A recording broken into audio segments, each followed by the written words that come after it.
여러분 안녕하십니까? 지역 MBC 공동기획 자치분권 대학 특강 똑똑 자치분권입니다. 우리에게 가장 가깝고도 먼 나라, 일본이죠. 가장 가까운 나라였는데 사실 일제강점기 이후에는 우리의 마음에서 가장 좀 멀어진 나라가 됐을지도 모르겠습니다.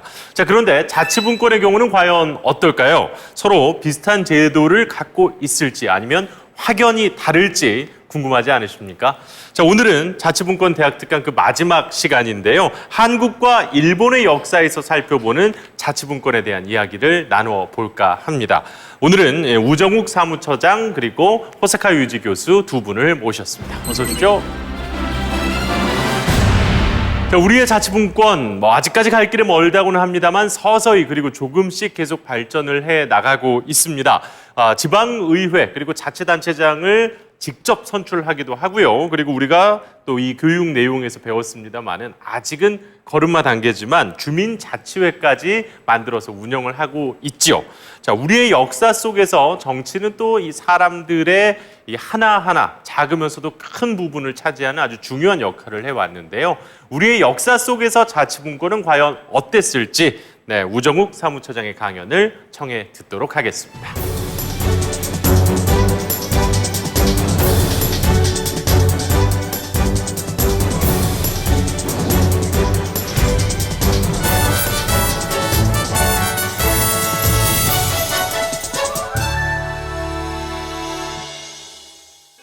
오늘은 한국 역사에서 살펴보는 정치와 자치를 말씀드릴까 합니다.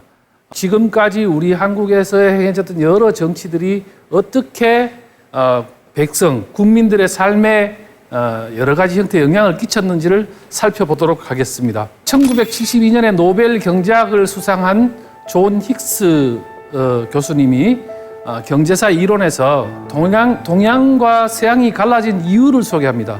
왜 근대화 산업화 과정에서 동양은 이렇게 됐고 서양은 이렇게 됐는가? 그 근원은 뭔가를 살펴보게 됩니다.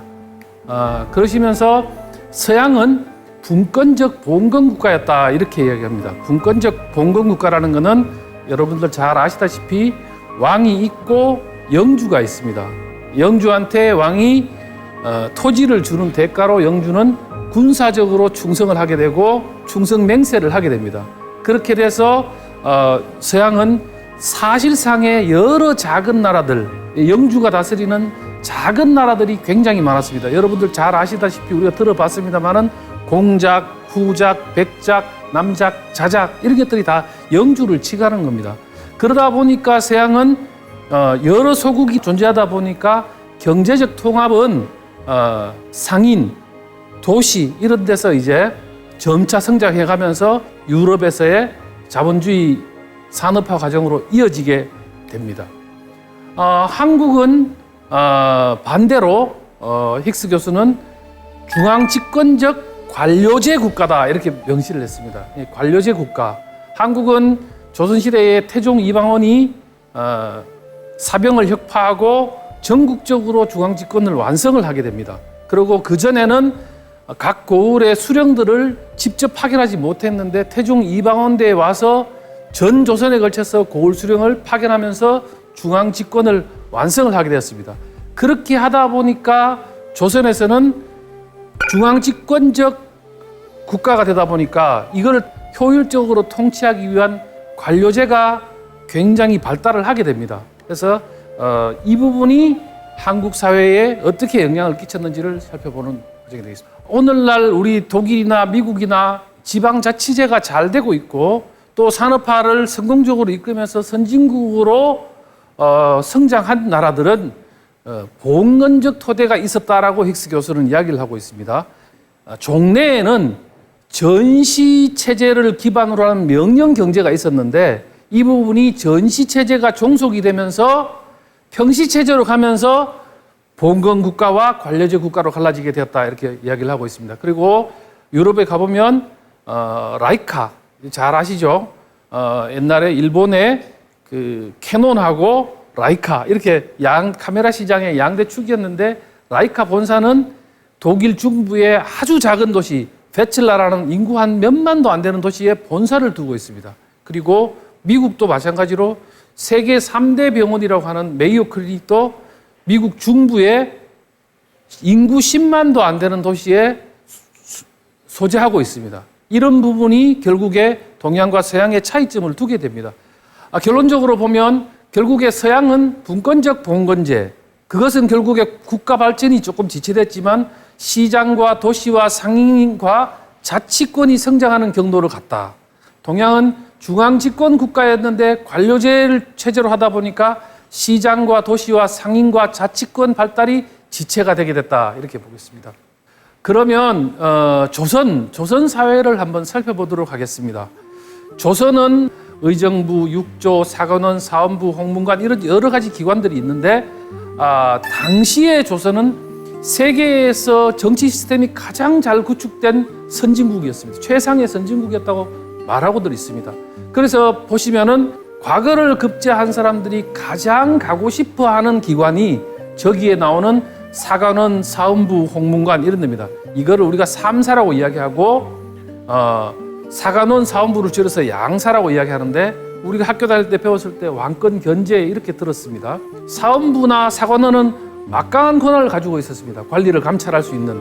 그런데 당연히 왕이 임명했을 거라고 생각합니다. 사관원, 사원부의 관리를. 그런데 조선시대는 왕이 임명을 못했습니다. 누가 했느냐? 이조가 했는데 이조 판서가 했느냐? 그렇지 않습니다. 이조 정랑이라고 당상관도 안 되는 당하관이죠.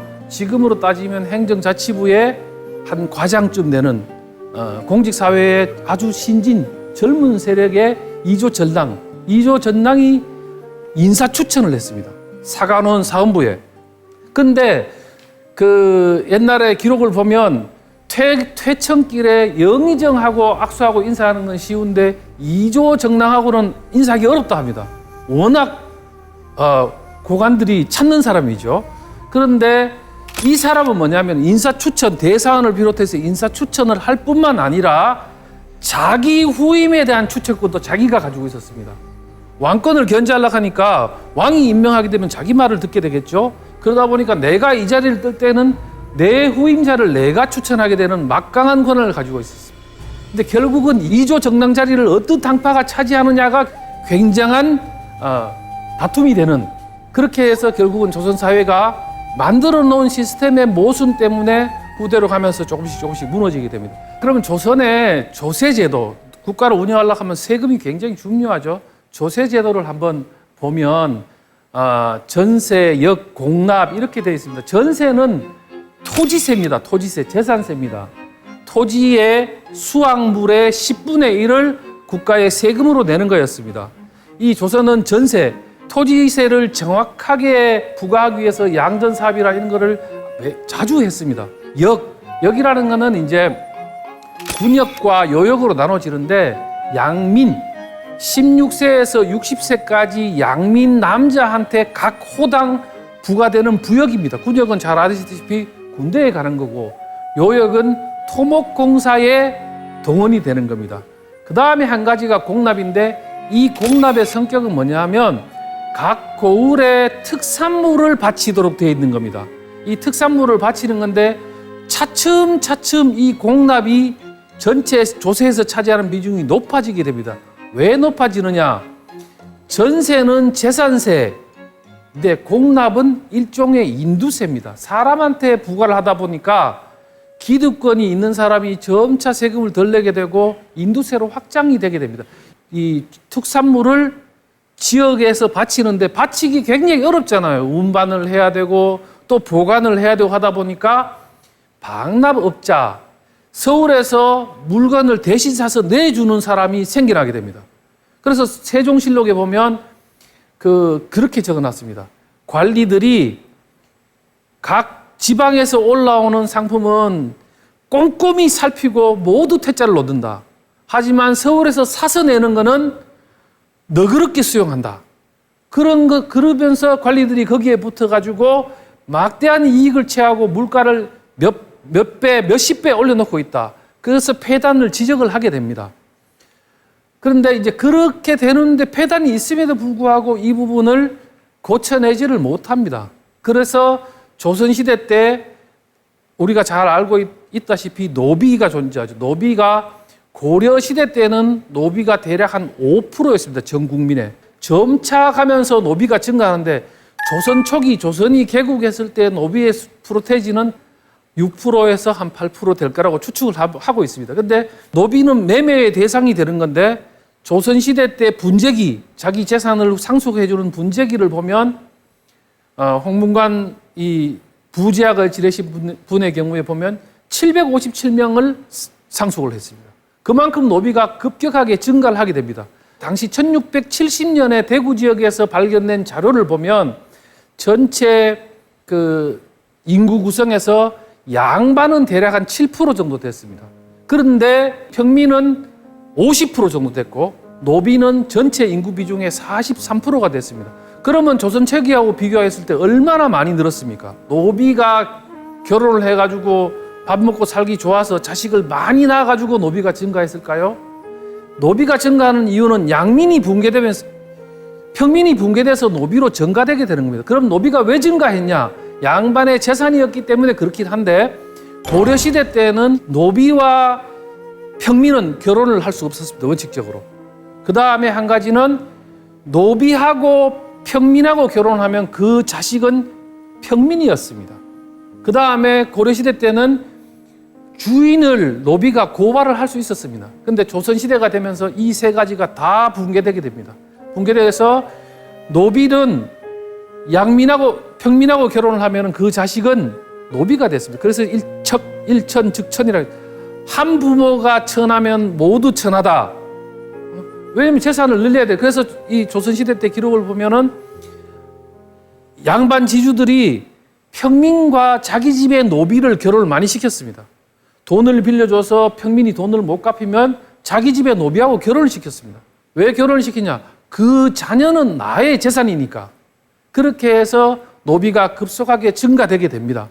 그래서 이런 폐단을 고치기 위해서 우리가 잘 들었긴 하지만 잘 모르는 조선 최대의 개혁, 100년 동안 이루어지게 되는 개혁이 실시가 되게 됩니다. 그건 뭐냐면 공납의 폐단을 고쳐야 한다. 조선 중기로 오면서 공납의 비중이 50%를 넘어가면서 백성의 삶들은 너무나 힘들어지죠.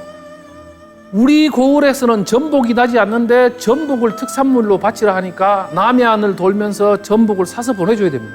그걸 못 보내주니까 관리들한테 방납을 시키게 되고 방납을 하게 되니까 막대한 폭리를 취하게 되는 거죠. 그 다음에 한 가지는 우리 고을의 토산품은 순천부에 율촌이라는 마을이 있었는데 율촌의 토산품은 밤이었습니다. 밤. 근데 밤을 바치는데 너무나 수탈이 심하니까 주민들이 밤나무를 다 베어버립니다. 차라리 없는 게 낫다. 그렇게 해서 그러한 폐단을 고치기 위해서 대동법을 실시를 하게 되는데요. 우리가 잘 알고 있는 대동법, 이거 한번 봅시다. 방납의 폐단을 고쳐라. 중간에 양반 관료와 그 상인들이 물가를 올리고 세금을 내는 사람들한테 엄청나게 수탈을 하게 되는 이 구조를 폐지해서 전부 다 쌀로 내자. 한 결당 춘추 2기로 봄과 가을에 한 기에 8두씩 총 16두를 내자. 그렇게 해서 다 쌀로 내게 됩니다. 그러면 이 대동법을 실시할 때 그 이미 강력한 조선의 강력한 기득권 세력들이 방납을 폐지하는데 찬성을 했을까요? 어마어마한 저항을 뚫고 모든 것을 쌀로 내게 됩니다. 그 다음에 한 가지는 뭐냐? 토지에다 내자. 이 대동법을 실시하기 전에는 한 마을이 있으면 그 마을의 절반을 차지하고 있는 양반 한 집하고 그 옆에 붙어 살고 있는 소장농들하고 똑같이 n분의 1로 냈습니다.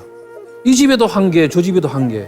그러니까 이 마을에서 살기 어려워서 도망가면 어떻게 됩니까? 고집목까지 또 합쳐지는 거예요.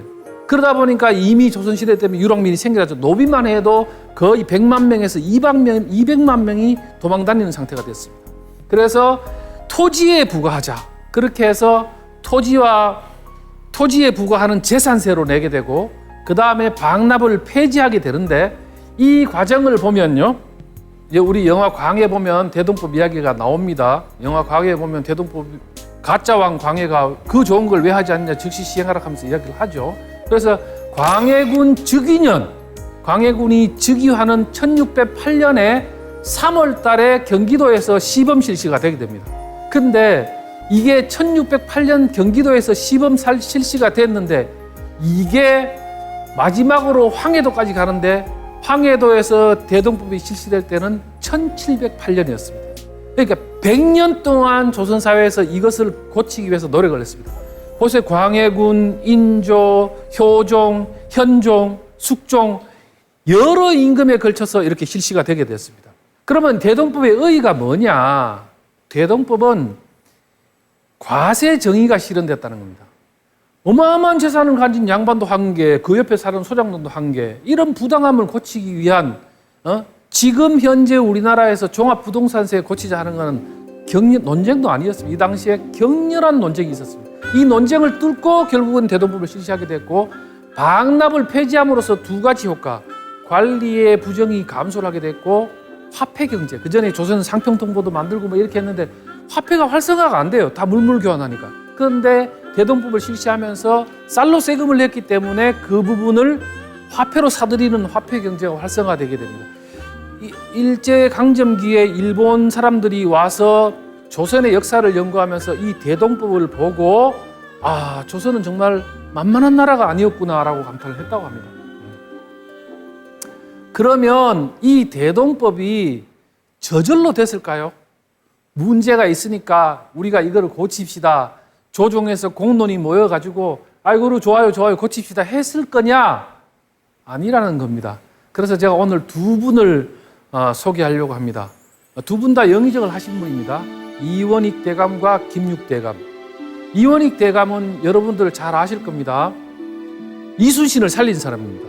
이원익 같은 경우에는 채찰서로 있으면서 한산도도 가보고 하면서 이순신 장군에 대한 이런 여러 가지 신뢰와 믿음이 있었습니다. 그래서 이원익이 끝까지 이순신을 살려야 된다고 주창을 했고 결국은 살려내게 됩니다. 이원익과 관련되는 부분은 전야경 선생님이 쓴 목민심서를 보면 목민심서 첫 장에는 목민관이 부임할 때 되어 있습니다. 둘째 장은 목민관이 떠날 때 이렇게 되어 있는데 핵심적인 건 뭐냐면 목민관이 부임할 때 마중 나오는 아전들하고 같이 가지 마라. 이미 거기서 여비를 받으면서 다 무너진다. 그 다음 떠날 때는 올 때 사온 보따리 그거만 들고 가라. 이렇게 되어 있는 겁니다. 근데 이원익 대감은 안주 목사로 부임하면서 단기 필마로 혼자 갑니다. 아전들이 안 왔는데도. 그래 가서 관청에 출근도 하지 않은 상태에서 안주를 돌아보니까 백성들이 흉년에 정말 처참한 삶을 살고 있으니까 평양 감령으로 가서 조국 1만 석을 빌려가지고 그걸 갖다가 구유를 하고 뽕나무 재배도 힘쓰고 헌신적으로 해서 당년에 그 빚을 다 갚았습니다. 그리고 광해군 때 방납업자의 폐단을 주장을 하면서 백성을 살리기 위해서는 선해청을 두고 대동법을 실시해야 된다. 이렇게 해서 백성을 위해서 무엇을 할 것이냐 이렇게 하면서 이제 대동법을 시범 실시를 하게 되는데 저 두 분의 공통점이 있습니다. 애민 세상에는 무서운 것이 세 가지가 있는데 첫째는 하늘이요, 둘째는 외적이요, 셋째는 백성이다. 그런데 백성을 든든히 하면 외적과 하늘은 하나도 무섭지 않다. 외적과 하늘을 무서워해가지고 여러 가지 해봐야 아무 소용이 없다고 끊임없이 설득을 하셨죠. 근데 저 두 분의 공통점은 뭐냐면 마지막에 영의정까지 하면서 공직을 하셨는데 이원익 선생님은 초가집에서 사셨다. 그 다음에 김육 선생님은 비가 새는 초가집에 새들어 살았다는 겁니다.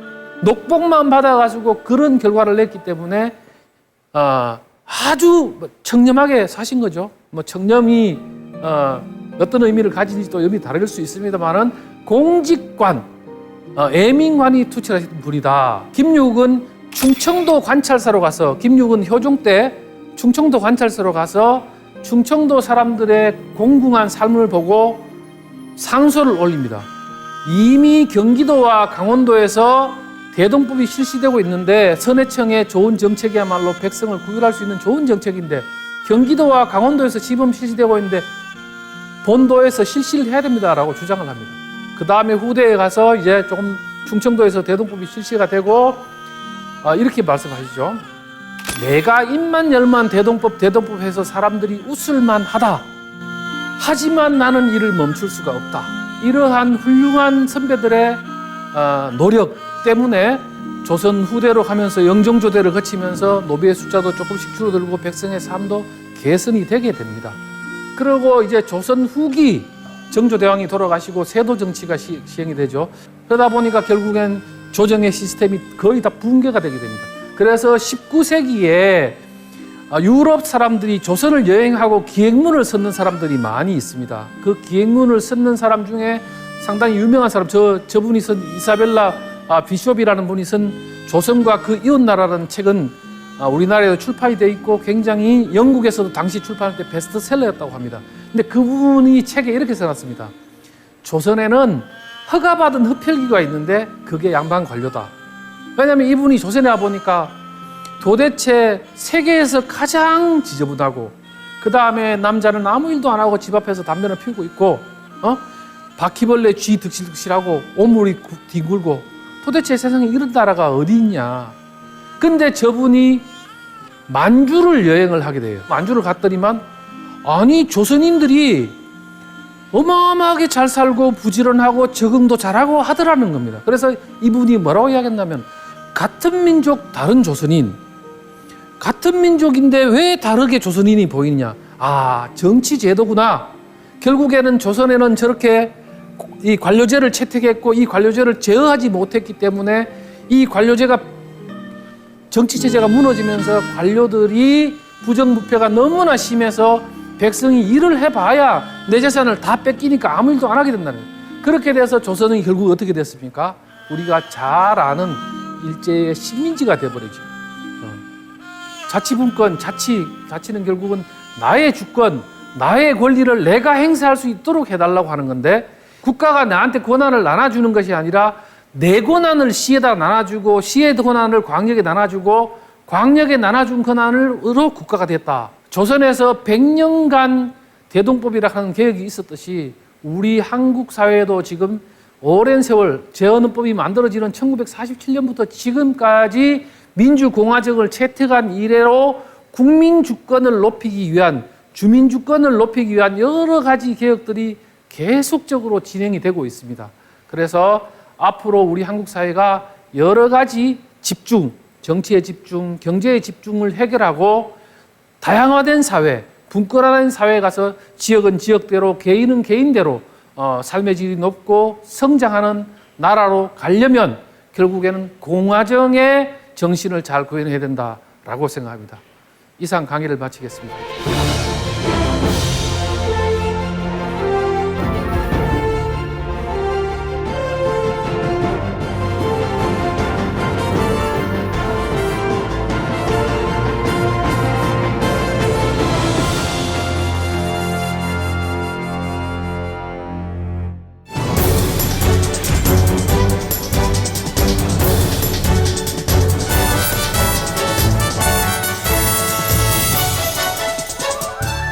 저는 세종대학교의 호사카 유지입니다.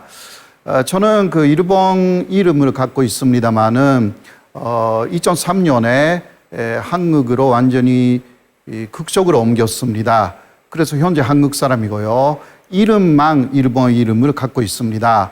한국에 온 지는 1988년에 와가지고 서울올림픽도 봤기 때문에 33년 정도가 됩니다. 오늘은 그 일본 역사에서 살펴보는 지방 분권제도 그리고 정치 이러한 내용으로 말씀드리겠습니다. 먼저 일본의 그 분권제도라고 할까? 사실 그 봉건제라는 부분인데요.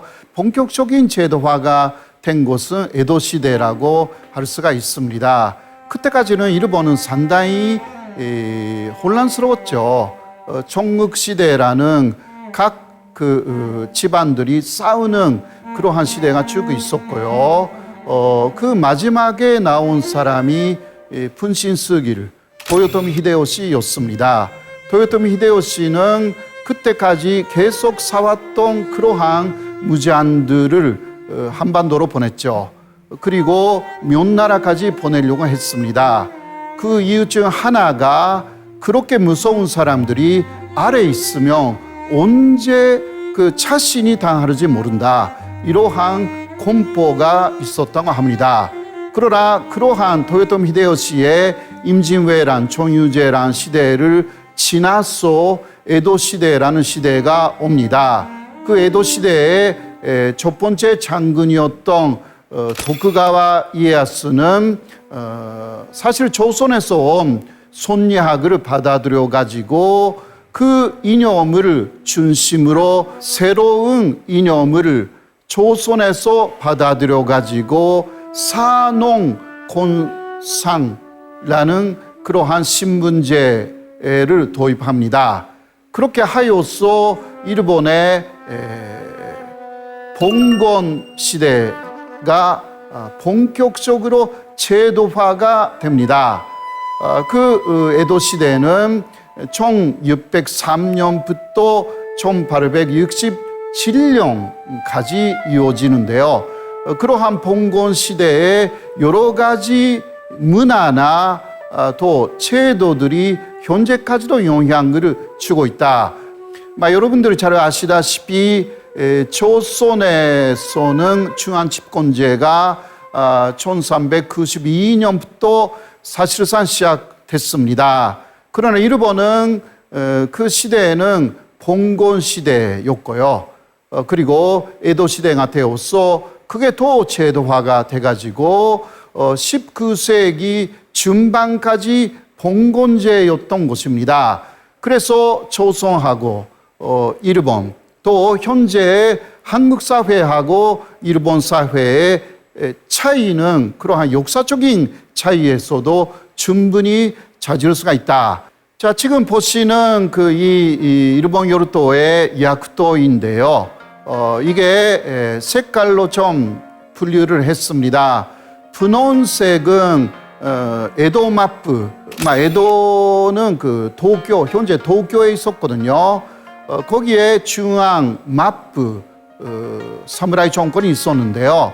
그 분홍색은 그 중앙에 있는 에도 마프가 갖고 있었던 그러한 연지입니다.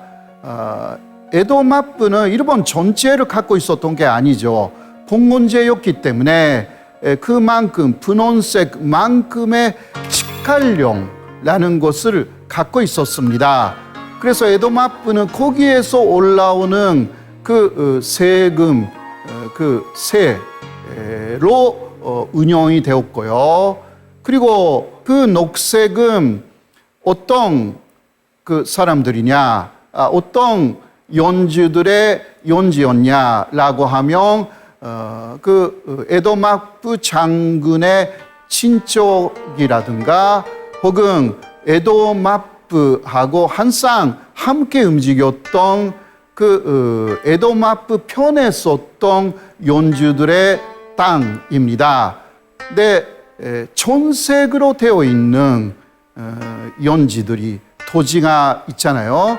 이거는 도쿄, 에도에서 조금 먼 데에 배치가 되었습니다. 원래 에도 마프, 그러니까 도쿠가와 이에야스부터 시작되죠. 그 도쿠가와 이에야스하고 싸웠던 사람들이에요. 적이었던 사람들. 그러한 사람들은 좀 그 먼 데 배치를 합니다. 말하자면 도쿠가와 이에야스 그 사람이 에도 마프를 시작했는데 원래는 에도 마프가 시작되기 이전에는 분신쓰길 도요토미 히데요시의 세상이었잖아요. 그런데 도요토미 히데요시가 죽은 다음에 그 도요토미 가문하고 그 도쿠가와 이에야스 가문이 싸웠습니다. 그래서 여기서 전색으로 표시되어 있는 그 땅들은 바로 원래는 도요토미 편에 섰던 사람들, 연주들의 땅이 된 것입니다. 원래 적이었기 때문에 조금 먼 데 배치시킵니다. 왜냐하면 언제 또 적이 되어서 쳐들어오르지도 모르기 때문에 그렇게 된 것입니다. 그래서 특히 이 전색 그리고 녹색이죠. 녹색의 연지들은 각 연주들이 다 거기 도지에 있는 인민들을 다 관리를 했습니다. 거기에 있는 인민들은요, 중앙 에도마프의 세금을 올리지 않아도 되었습니다. 바로 연주들에게 모든 세금을 납부를 했습니다. 그래서 그런 면에서 봉건제였다고 할 수가 있습니다. 이러한 구조가 거의 274년 정도 이어져 가지고 에도마프는 그나마 평화스러운 그러한 세상을 만들어 나갔습니다. 그런데 한계가 오기 시작하죠. 왜냐하면 에도마프의 구조가 이러한 구조였기 때문에 에도 시대의 마르기, 그래서 19세기 중반쯤이 되면 에도마프의 재정적인 문제가 생기기 시작합니다. 그리고 각 지방에 있는 연주들은 또 사인들로부터도 많은 세금을 얻었기 때문에 상당히 부강하게 되는 그러한 연주들도 있었습니다. 일본은 4개의 섬으로 되어 있잖아요.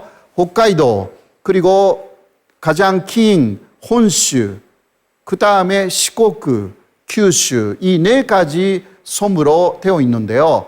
가장 긴 혼슈의 가장 서쪽에 있는 현재 야마구치현이라고 해요. 옛날에는 조슈라고 했습니다. 이 조슈하고 아까 이야기한 규슈 남쪽에 있는 사츠마가 부강하게 됩니다. 원래는 도요토미 히데요시의 신하였던 사람들이에요. 이 사람들이 또 연합을 만들어 가지고 에도마프를 다도해 버립니다. 이게 메이지 유신이 되는 것입니다. 이렇게 하여서 봉건제였던 270년 정도의 에도 시대가 막을 내리게 됩니다. 그렇게 하여서 조슈하고 사츠마, 그리고 조슈 사츠마에 협력하는 지방의 연주들이 모여서 완전 복고라는 것을 선언합니다. 12세기 말쯤부터는 그 사무라이들이 이러한 위에 가는 그러한 구조가 만들어집니다. 장군, 일본 말로 쇼군이 사실상 일본의 왕이 됩니다. 그래서 대외적으로도 장군이 국왕이라는 이름을 쓰고 있었던 기간이 사실 에도마프가 끝날 때까지 700년 정도는 일왕, 초나은 숨어 있었죠. 외국에서는 몰랐죠. 그런 사람이 있다라는 거. 그러나 메이지 유신을 하면서 원래의 일왕을 중심에 소개하면서 중요한 집권제로 만들자, 이러한 운동이 메이지 유신이었습니다. 그렇게 하여서 그때까지는 봉건제였던 일본 사회가 갑자기 중요한 집권으로 이제 이동하기 시작합니다. 그 계기가 판쪽봉환라는 그러한 역사였는데요. 판이라는 것은 도지를 말합니다. 각 지방의 연주들이 일본의 그 도지를 다 갖고 있었던 거죠. 아까 이야기한 에도마프의 직할령 이외에는 각 연주들이 다 갖고 있었어요. 그 도지를 일왕에게 돌려주겠다. 옛날에는 고대에는 일왕이 다 갖고 있었기 때문에 옛날에처럼 다 돌려주겠다. 이것을 판을 봉황한다 것이었고요. 척이라는 것은 인민입니다. 호족을 말하는 거죠. 인민들도 다 연주들이 갖고 있었는데 그것을 모두 일왕에게 돌려주겠다라고 하여서 이게 그 중앙 집권을 현실적으로 만들어 나갔던 것입니다. 그렇게 하였어요. 1945년까지의 새로운 일본이 만들어졌죠. 그래서 지사, 한국에서 말하면 도지사라든가 그런 분들은 이렇다 임면제가 되었습니다. 그런데 첫 번째 그러한 지사는요, 원래 연주들이 그냥 지사가 됐습니다. 그러니까 아까 이야기한 그 직할령에 있었던 그러한 사람들 중에서도 지사가 나왔고요. 에도마프하고 상당히 그 친한 관계에 있었던 그러한 지방에서도 그 연주들이 다 지사가 됐고요.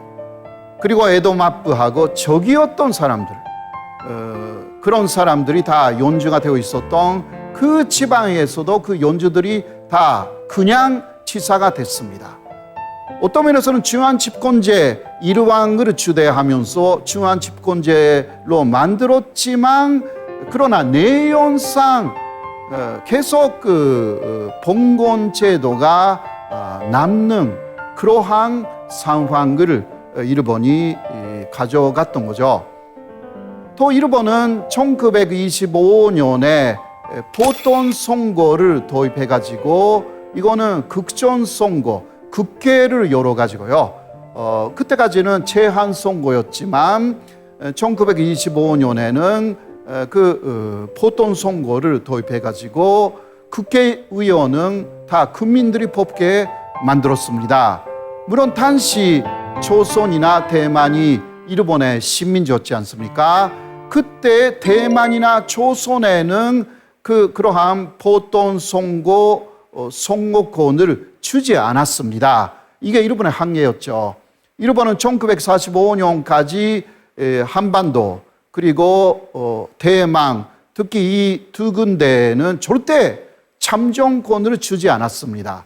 그러나 일본 본토에서는 보통 선거권으로 중앙 집권제이지만 정당들이라든가 국회의원들, 지방에서도 국회의원들이 나오니까 지방의 힘을 키우는 것을 허용했던 것입니다.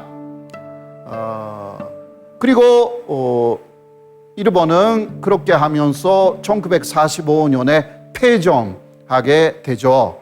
폐정하면서 이제 지사들, 현재 한국에서는 그 도지사, 예를 들면 그 서울시장이라든가, 일본에서는 홋카이도에서는 도지사, 다른 데에서는 거의 현지사입니다. 예를 들면 그 아오모리 현라든가 이와테 현, 그 지방의 단위가 현이라고 돼가지고 이게 1947년부터는 지방자치 제도가 더 강화된 것입니다. 일본은 47년 이후 지방자치, 지방분권이라는 것은 굉장히 또 활성화가 되었습니다. 일본의 지역정당이라는 것을 조금 보시겠습니다. 일본의 각 지방의 국회정당이 아니라 그 지방의 당 정당들이 좀 있습니다. 그러나 법률상으로는 정당이 아닙니다. 정치 단체로 분류가 됩니다. 그 이유는요, 국회 정당만, 그러니까 국회의원을 몇 사람을 갖고 있는 그러한 정당을 일본에서는 국정 정당이라고 하고, 한국식으로 말하면 국회 정당이죠, 사실. 국회 정당이어야만이 그 정당 교부금이라는 것을 정부에서 받을 수가 있습니다. 그러나 지방에 있는 지방 정당, 지역 정당은 그러한 정당 교부금 자체가 없습니다. 그런 면에서는 정당이 아닌 거죠. 그러나 습관상 지옥 전당이라고 일본에서 부르고 있고 상당히 활성화가 되어 있습니다. 국회 전당 한국식으로 말하면요. 이 경우는 국회의원이 5명 이상 있어야 그러한 당을 만들 수가 있습니다. 최근에 국회의원 선거에서 득표율이 2% 이상이 있으면 국회 전당으로 인정을 받습니다. 그렇게 되면 교부금을 중앙에서 받을 수가 있는 거죠. 그러나 일본의 특징은 그러한 국회 전당하고 전혀 관계가 없는 지역 전당이 활성화가 되어 있다라는 부분이 한국하고 약간 차이가 있는 부분이 아닐까 그렇게 말씀드릴 수가 있습니다. 그렇게 하여서 일본에서는요, 역시 역사적인 지방자치 봉건제의 뿌리도 있기 때문에 자신의 지방을 좀 활성화시키자라는 생각을 갖는 사람들이 굉장히 많습니다. 자신의 지방을 좀 융성하게 경제적으로도 만들고 그리고 중앙에 대해서도 많은 의견을 말할 수가 있는 그러한 지역을 만들자라고 생각하는 일본 사람들이 꽤 많습니다. 자, 오늘은 일본 역사에서 보는 그러한 지방 분권제 그러한 내용을 중심으로 말씀드렸습니다. 제 강의는 여기까지로 마치겠습니다. 고맙습니다.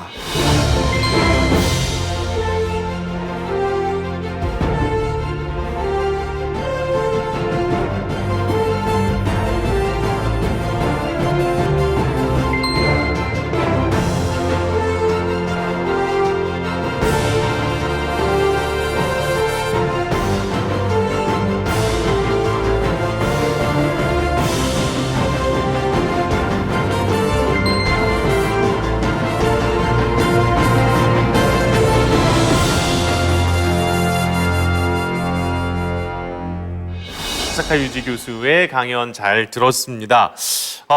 저는 이제 일본 역사에 대해서는 아주 간략하게 저희가 배우잖아요. 뭐 막부 시대가 있었고, 뭐 메이지 유신이 있었다, 뭐 이 정도만 사실 세계사 배울 때 배우거든요. 근데 오늘 저는 정말 재밌었습니다. 예. 그런데 일단은 에도 시대가 어쨌든 다시 한번 이제 봉건제지만 자기 땅들이 있고 또 중앙 집권에 약간 또 세금은 또 받는 땅도 있는 약간 묘하게 섞여 있는 그런 구조로 보였는데요.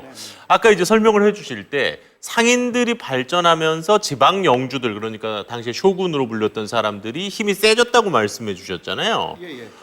그만큼 그때 당시에 좀 상인들의 그러면 신분이 우리나라 조선시대 때 이 산업공상의 상인의 느낌은 아니었나 봐요. 예, 일단 그러니까 현실적으로는 에도마부도 산업공상이었어요. 네. 예. 그러니까 상인들이 가장 아래잖아요. 그렇죠. 네, 그거는 현실상 그랬고요. 그러나 역시 돈의 힘은 굉장한 그거였고, 네. 그래서 가장 위에 있는 사무라이들은 당시는 공무원이었어요, 사실. 예, 각 연주들 아래에 있는 공무원이고, 네네. 또 에도마부의 아래에 있는 공무원이죠. 이제 싸우는 시대는 끝났기 때문에. 그렇죠. 예, 그런데 공무원이다 보니 돈이 많이 없었어요. 예, 그래서 이 무사들은, 사무라이들은 상인한테 가서 돈을 많이 빌렸습니다. 예, 그런 면에서는 상인들이 조금 힘을 갖게 돼가지고 예. 또 문화를 많이 찬조합니다. 돈이 좀 있으니까. 그렇죠. 초원인이라고 하면서요.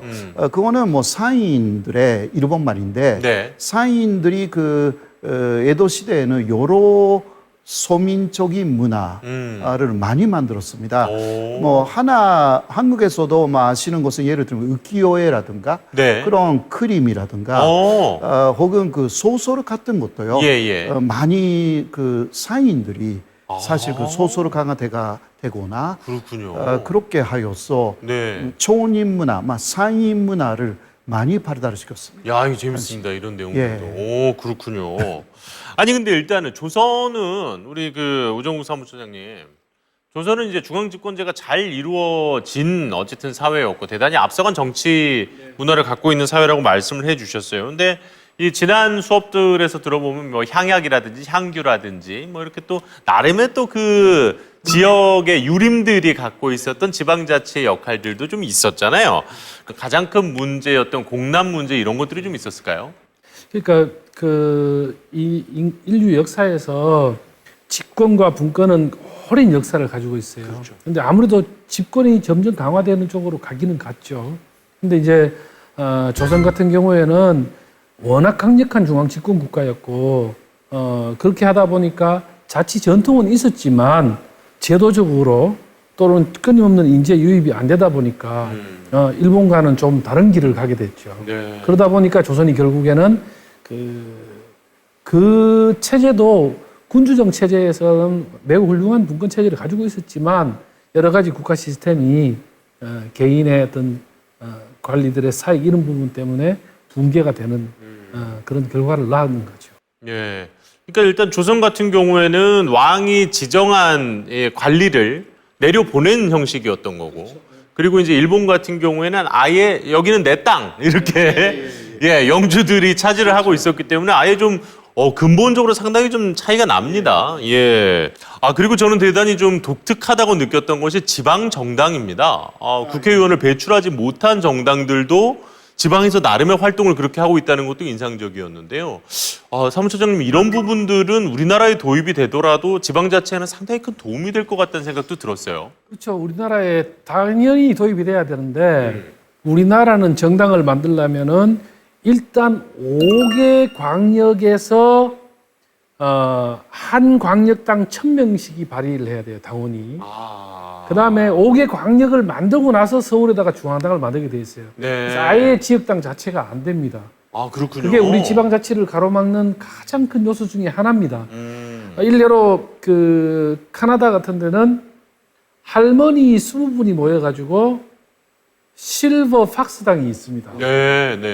우리 할머니들 복지 좀 지정해 도와달라. 그리고 군익을 신장시켜라. 이렇게 주장한 당이 있고 그 당에 반대하는 당이 실버 울프 당이 있어요. 네네. 할아버지 20명이 모여가지고 네, 정당을. 네. 그러면 이런 분들이 다른 당도 지지하고 연대하고 하는 이런 여러 가지 지방 정당이 존재해야만 지역이 그 정당이라는 거는 특정한 목적을 가지고 그렇죠. 있는데 중앙의 목적과 지역의 목적이 다를 수 있는 거니까. 다를 수 있죠. 근데 우리 같은 경우에는 지역에 가면 지방 의원도 다 국회하고 똑같은 의석 구조를 가지고 있죠. 이 부분은 좀 개선이 돼야 되는 점. 야, 이 부분은 미처 몰랐던 또 내용입니다. 뭐 말씀해 주신 대로 지방 같은 경우에는 또 그 특색에 맞는 이슈들이 있고, 그리고 또 그것과 관련된 정치적인 대립이 분명히 있을 수 있는데 그런 정치적 주장을 할 수 있는 정당을 아직까지 우리 현행법에서는 지방 정당을 만들 수가 없는 그런 상황이군요. 네, 오늘 두 분 뭐 정말 재미있는 강의, 그리고 또 미처 몰랐던 일본과 관련한 얘기, 또 거기와 비교해서 또 우리나라 얘기까지 듣다 보니까 이제는 또 일본의 어떤 정치적인 부분들도 조금 이해의 폭이 넓어진 것 같고, 그리고 또 워낙 봉건제였기 때문에 갖고 있었던 지방 이 분권의 장점들은 우리가 또 어떤 면에서는 이런 제도는 참 괜찮구나 이렇게 또 느껴지기도 한 그런 시간이었습니다. 두 분 오늘 귀한 말씀 고맙습니다.